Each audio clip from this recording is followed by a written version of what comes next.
kuat di dalam Engkau, dalam mengarungi masa-masa yang tidak mudah bagi kami ini. Kami serahkan dari awal sampai akhir Domus Orationis pada siang hari ini, biarlah Tuhan yang beracara dari awal sampai akhir, Roh Kudus-Mu boleh hadir di tengah kami untuk memberikan sukacita yang berlimpah melalui pujian penyembahan, dan pada saat nanti firman Tuhan diwartakan. Hadirlah tengah-tengah kami, dan biarlah Kau berikan kami kesatuan hati, Engkau yang pimpin kami dengan roh-Mu yang sama, sehingga sehati sesuara kami boleh memuji dan memuliakan Engkau dengan penuh sukacita. Terima kasih Bapa, inilah doa kami dan kami buka persekutuan ini. Domus Orationis, rumah doa pada siang hari ini. Di dalam nama Yesus Kristus Tuhan dan Juru Selamat kami. Amin. Terima kasih Kak Stefan. Selanjutnya untuk pewartaan firman oleh Ibu Natalia Lani. Silakan Ibu Lani.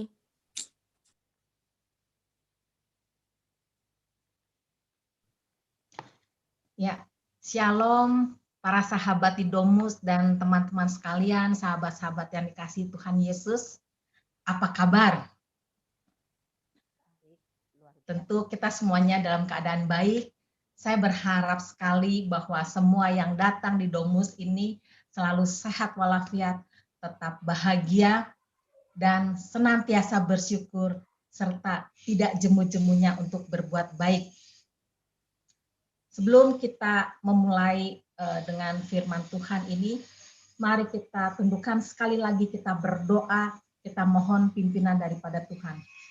Bapa di dalam surga, Bapa yang maha baik, terima kasih Tuhan kalau kami tetap diberikan kesehatan, kami boleh tetap memuji Engkau, boleh mendengarkan renungan daripada siang hari ini.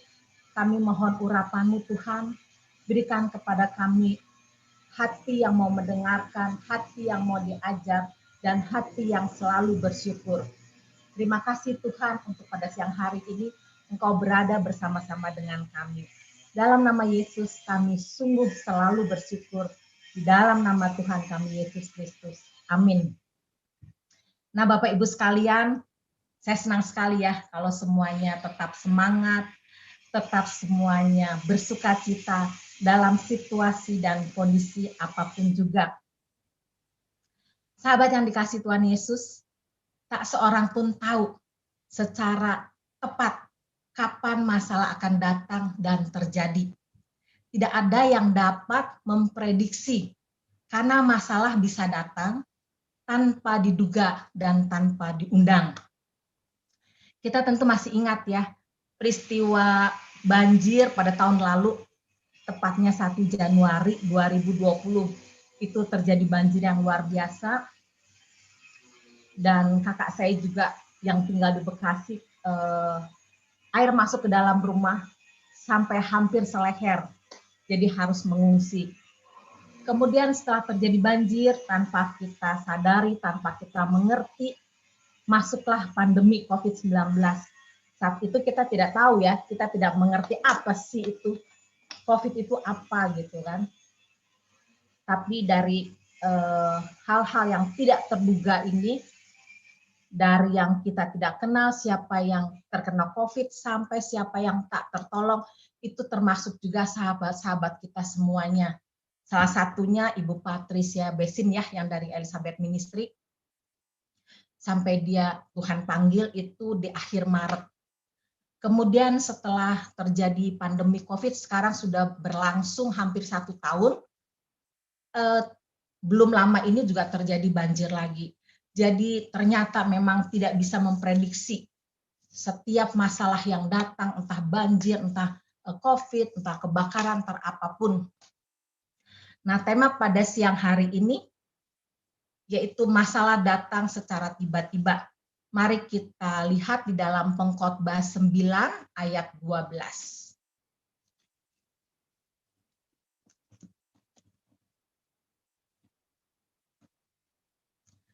Pengkhotbah 9 ayat 12 dikatakan, karena manusia tidak mengetahui waktunya, seperti ikan yang tertangkap dalam jala yang mencelakakan, dan seperti burung yang tertangkap dalam jerat. Begitulah anak-anak manusia, terjerat pada waktu yang malang, kalau hal itu menimpa mereka secara tiba-tiba. Nah, dari sini, dari Pengkhotbah 9 ayat 12, kita merasakan bahwa manusia tidak mengetahui kapan masalah itu akan terjadi. Ikan juga tidak tahu kapan tertangkap jala. Burung juga tidak tahu kapan tertangkap oleh jerat. Dari berbagai masalah-masalah yang tanpa diundang dan tanpa diduga, apa ya yang kira-kira kita bisa renungkan dan kita bisa pelajari dari masalah-masalah yang datangnya ini tanpa kita undang, tanpa kita duga. Kita lihat di dalam Amsal 27 ayat 1 dan 2. Janganlah memuji diri karena esok hari, karena engkau tidak tahu apa yang akan terjadi pada hari itu. Biarlah orang lain memuji engkau dan bukan mulutmu, orang yang tidak kau kenal dan bukan bibirmu sendiri. Kalau kita baca di dalam Amsal 27 ayat 1 dan 2 ini, maka kita jangan pernah membanggakan dengan apa yang kita miliki sekarang. Harta benda yang serba mewah, keuangan yang wah-wah, yang mungkin itu uang tidak ada serinya, pokoknya tajir melintir, kaya banget. Terus kemudian juga mobil mewah, posisi jabatan di kantor, mungkin kita sebagai GM, atau posisi kita di kantor itu kedudukannya yang enak banget, yang dihargai, dihormati orang, tapi kita tetap jangan pernah menyepelekan orang-orang yang ada di bawah kita. Begitu juga kita di dalam pelayanan. Apapun yang Tuhan tugaskan, mungkin kita hanya bagian konsumsi, WL, singer, atau seksi liturgi, atau sebagai koordinator PD, atau juga sebagai ketua divisi. Jangan kita membanggakan apa posisi kita, apa jabatan kita di kantor maupun di pelayanan. Semua upahnya sama dari Tuhan. Tapi yang patut kita lakukan adalah bersyukur untuk semua yang Tuhan percayakan di dalam hidup kita ini. Jadi bukan untuk dibanggakan. Sebagaimana di dalam buah roh, di dalam Galatia 5 ayat 22 dan 23, di situ dikatakan ada kasih, ada sukacita, ada damai sejahtera, ada kesabaran, ada kemurahan, ada kebaikan, ada kesetiaan, ada kelemah lembutan, dan ditutup dengan penguasaan diri. Orang lain yang menilai apakah kita benar-benar memiliki buah roh itu. Mereka-mereka yang merasakan bagaimana perbuatan kita dalam keseharian kita. Karena di mata Tuhan kita ini semua berharga. Kita ini mulia. Kita ini biji mata Tuhan. Jadi jangan pernah membanggakannya semuanya ini. Ingat bahwa yang merasakan apakah benar kita di dalam hidup kita, di dalam keseharian kita, apakah ada buah roh itu. Saya pernah mendengar dari seorang pastor yang menceritakan bahwa ada yang datang ke pastor ini, seorang ibu. Ibu ini mengatakan kepada pastor bahwa, "Pastor, saya mau dibaptis secara Katolik." Kemudian pastor ini bertanya kepada si ibu, "Ibu, mengapa ibu mau dibaptis? Alasan apa yang alasan apa sampai ibu datang kepada saya minta dibaptis?" Kemudian ibu ini menceritakan bahwa dia mempunyai tetangga, orangnya itu baik sekali, padahal berbeda iman. Tapi sungguh-sungguh apa yang dikatakannya itu dia lakukan. Misalnya ada di dalam lingkungan perumahan itu ada yang kesusahan, dia menolong, dia ringan tangan sekali. Perkataannya lemah lembut, dan dia nyatakan di dalam perbuatan. Jadi, "Pastor, saya mau minta dibaptis, karena saya melihat betapa baiknya ibu ini, betapa pribadinya luar biasa, jadi saya ingin mengenal siapa Tuhan Yesusnya." Kemudian saya juga ingat waktu pelayanan dengan Diana Nasution yang sudah almarhumah, dan Minggu Stahitu, itu juga saya dengar dalam sharingnya, yang mengatakan bahwa saya tidak pernah diminta oleh Minggus untuk menjadi Kristen. Tapi saya sendiri yang setelah bertahun-tahun menikah, saya ingin sekali menjadi pengikut Yesus. Karena apa? Karena saya melihat Pak Minggus ini tidak pernah mendorong saya, tidak pernah memaksa saya, tetapi dari perbuatannya itulah saya tertarik untuk datang kepada Yesus, untuk mengenal Yesus lebih intim lagi. Nah, itulah Bapak Ibu sekalian, bahwa di dalam hidup ini, biarlah hidup kita ini boleh membawa banyak orang kepada Tuhan. Kalau kita juga diberi tugas di dalam pelayanan, dan semuanya boleh berjalan baik, janganlah membanggakan diri sendiri. Tapi bolehlah kita bermegah di dalam nama Tuhan Allah kita. Mari kita lihat di dalam 2 Korintus 3 ayat 5. 2 Korintus 3 ayat 5.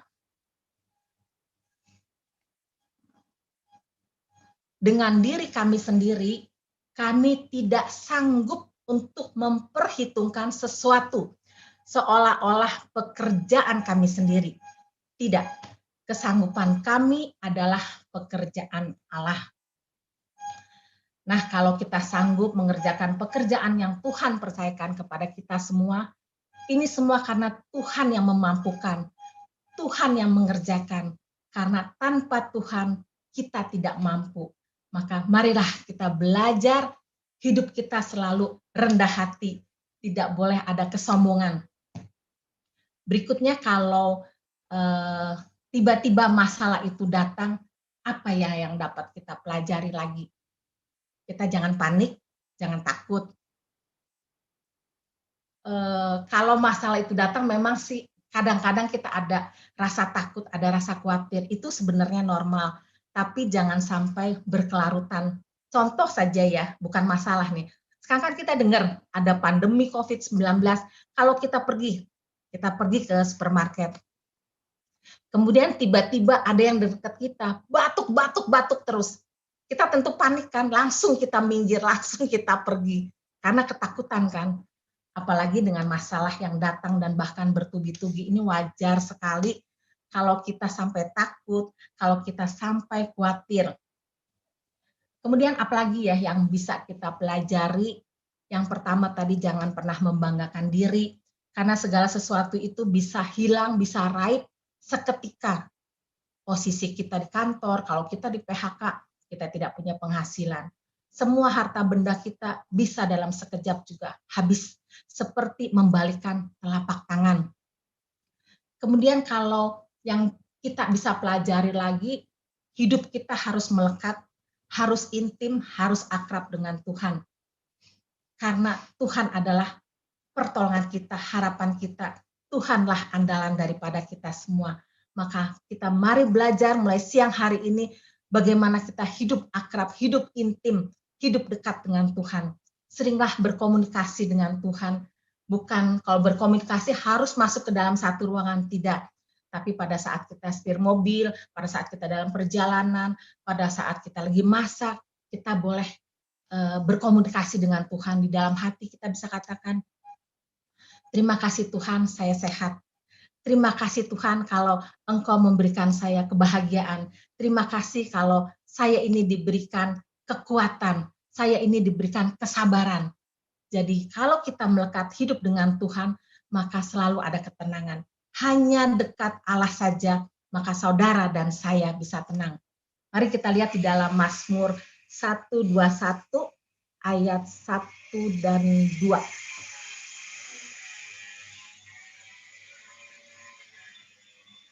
Aku melayangkan mataku ke gunung-gunung. Dari manakah akan datang pertolonganku? Pertolonganku ialah dari Tuhan yang menjadikan langit dan bumi. Tuhanlah pertolongan dari kita semua.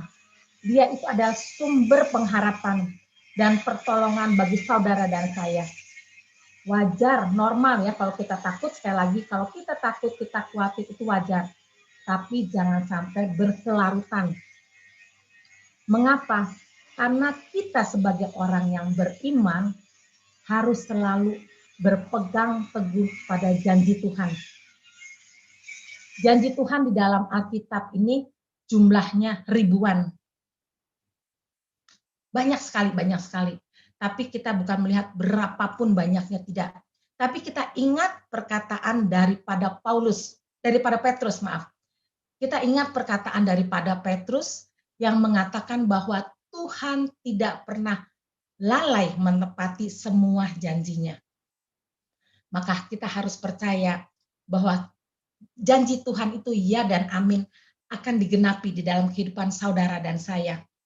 Asalkan kita hidup benar, hidup kudus di hadapan Tuhan, maka saudara dan saya boleh menikmati janji Tuhan. Bagi manusia, seringkali janji hanya tinggal janji. Banyak orang yang berjanji ini, berjanji itu, tapi tidak seperti Tuhan Yesus. Bisa ingkar janji. Jadi marilah kita percaya bahwa Tuhan sanggup dan selalu memenuhi janjinya. Karena menepati janji adalah karakter daripada Tuhan Yesus. Jadi kita juga belajar ya, kalau kita berjanji, kita juga berusaha untuk menepatinya. Kemudian kalau kita banyak ya, janji Tuhan itu tidak bisa disebutkan satu persatu karena terlalu banyak janji Tuhan. Tapi yang kita percaya bahwa janji Tuhan itu selalu kita bisa nikmati, selalu bisa kita minta kepada Tuhan untuk mengenapi dalam hidup kita, tapi kita sendiri jangan selalu menuntut. Tetapi apakah kewajiban kita juga jalankan. Misalnya kita merasa khawatir, merasa apakah segala keperluan kita ini untuk bulan depan, bulan berikutnya lagi, apakah cukup untuk segala kebutuhan, keperluan kita. Kita ingat di dalam Filipi 4 ayat 19 dikatakan, Allahku akan memenuhi segala keperluanmu menurut kekayaan dan kemuliaannya dalam Kristus Yesus.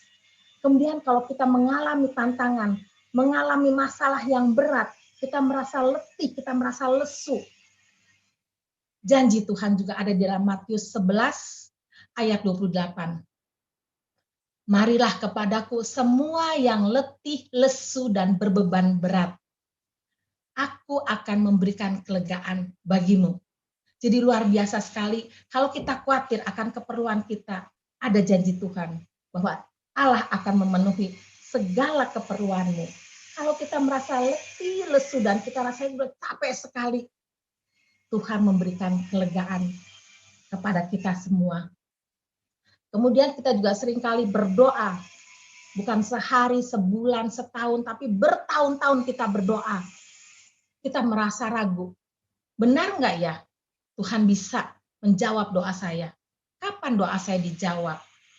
Kita mulai bimbang, kita mulai ragu. Tapi kita tidak boleh bimbang, kita tidak boleh ragu. Karena orang yang bimbang tidak akan mengalami mujizat. Kita belajar untuk percaya, kita belajar mengimani. Karena di dalam Matius 21 ayat 22 dikatakan, apa saja yang kamu minta dalam doa dengan penuh kepercayaan, kamu akan menerimanya.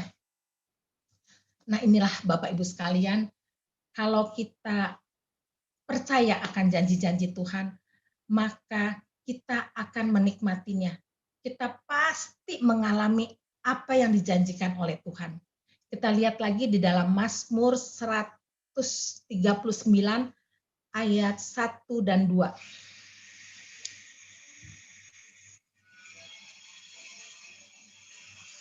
Dikatakan di sini,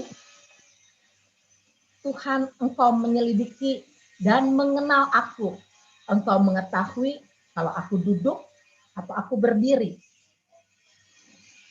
Jelas sekali di sini ya.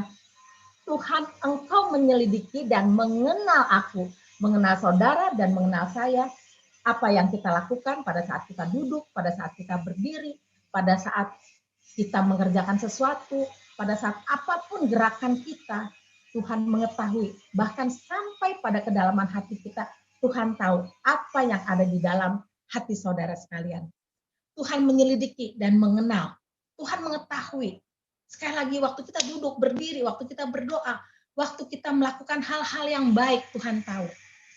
Arti daripada dalam Mazmur 139 ayat 1 dan 2 itu, sekecil apapun masalah yang saudara dan hadapi, secara tiba-tiba Tuhan pasti mengetahuinya.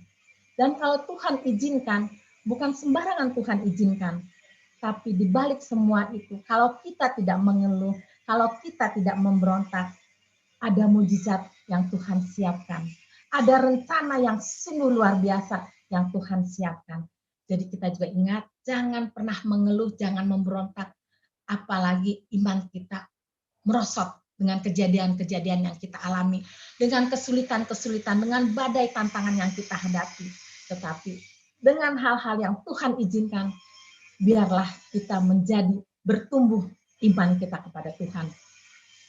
Kita ingat juga di dalam Markus 6 ayat 50b. Kita lihat ya di dalam Markus 6 ayat 50b. Tenanglah, aku ini jangan takut. Ini janji Tuhan bahwa kita harus tetap tenang. Jangan takut. Kalau kita misa ya setiap hari, kalau kita ikut misa setiap hari yang pukul 6 di Komsos Bandung, tertulislah kata-kata ini. Tenanglah, aku ini jangan takut. Jadi kita belajar ya, di dalam masalah yang tiba-tiba terjadi, kita harus tetap tenang, kita jangan khawatir, tapi kita andalkan Tuhan. Maka hidup kita tetap dalam sukacita, dalam kebahagiaan. Karena kita mengandalkan Tuhan, karena kita tahu punya Allah yang sungguh ajaib, punya Allah yang siap membuka jalan, punya Allah yang siap menolong, yang selalu peduli akan kita. Tuhan tidak akan pernah membiarkan dan meninggalkan kita. Mari kita selalu andalkan Tuhan. Kita selalu berharap kepada Tuhan, karena diberkatilah orang yang mengandalkan Tuhan dan yang menaruh harapannya kepada Tuhan. Jadi jika masalah datang secara tiba-tiba dan bertubi-tubi, ingatlah, tangan Tuhan selalu menopang kita. Saat kita angkat tangan, pasti Tuhan akan turun tangan. Maka segala perkara dapat kutanggung di dalam Dia yang memberi kekuatan kepada saudara dan saya. Ingat, saat kita sudah tidak berdaya lagi, kita angkat tangan kepada Tuhan. Kita berserah kepada Tuhan, maka Tuhan pasti akan turun tangan menolong kita semua. Ingat, jadi yang bisa kita renungkan, yang bisa kita pelajari di dalam masalah yang tiba-tiba terjadi, yang tidak bisa diprediksi. Yang pertama kita belajar, jangan bangga dengan apa yang kita miliki saat ini. Semua ini adalah titipan Tuhan. Apa yang ada pada kita saat ini adalah titipan Tuhan. Kita hanya dipercaya, hanya memiliki hak pakai saja. Jadi jangan bangga, tapi mari kita mensyukuri semuanya ini. Kemudian yang dapat kita pelajari juga, hidup kita harus akrab, harus intim dengan Tuhan. Sumber pengharapan dan sumber pertolongan bagi saudara dan saya. Sebagai ayat penutup, saya beri di dalam Ayub 3 ayat 25.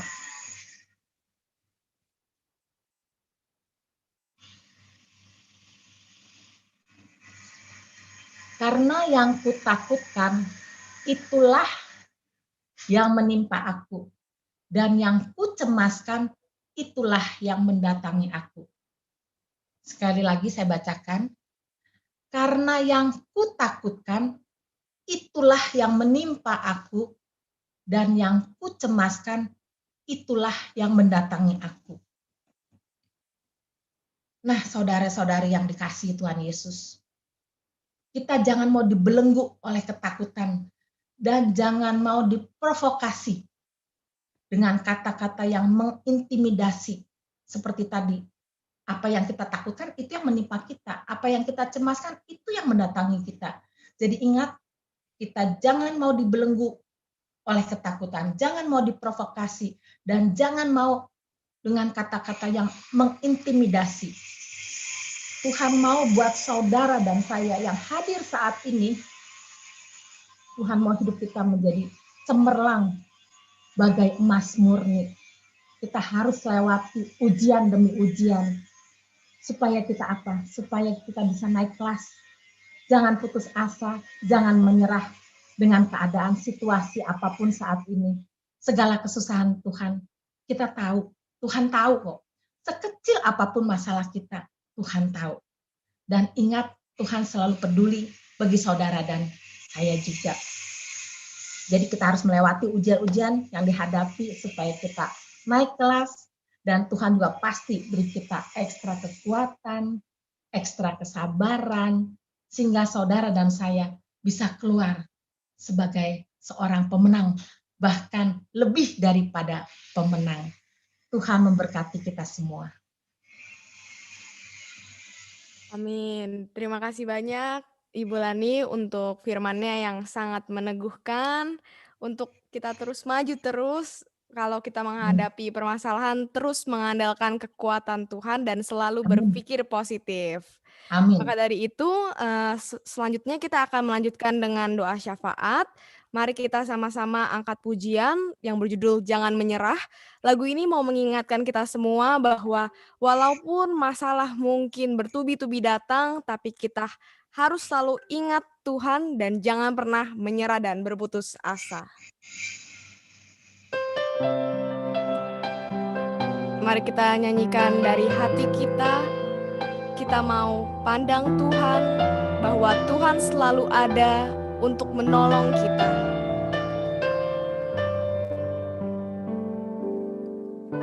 Tuhan tak pernah janji langit selalu biru, tetapi Dia berjanji selalu menyertai. Tuhan tak pernah janji jalan selalu rata, tetapi Dia berjanji berikan kekuatan. Jangan pernah menyerah, jangan pernah menyerah, jangan berputus asa. Mujizat Tuhan ada saat hati menyembah. Jangan pernah menyerah, jangan berputus asa. Mujizat Tuhan ada bagi yang setia dan percaya.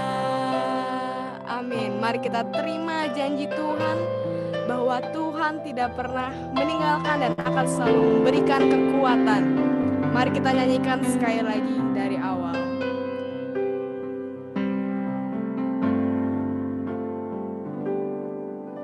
Tuhan tak pernah janji langit selalu biru, tetapi Dia berjanji selalu menyertai. Tuhan tak pernah janji jalan selalu rata, tetapi Dia berjanji berikan kekuatan. Jangan pernah menyerah, jangan berputus asa. Mujizat Tuhan ada saat hati menyembah. Jangan pernah menyerah, jangan berputus asa. Mujizat Tuhan ada bagi yang setia dan percaya. Mari kita lanjutkan dengan doa syafaat. Kita siapkan hati kita untuk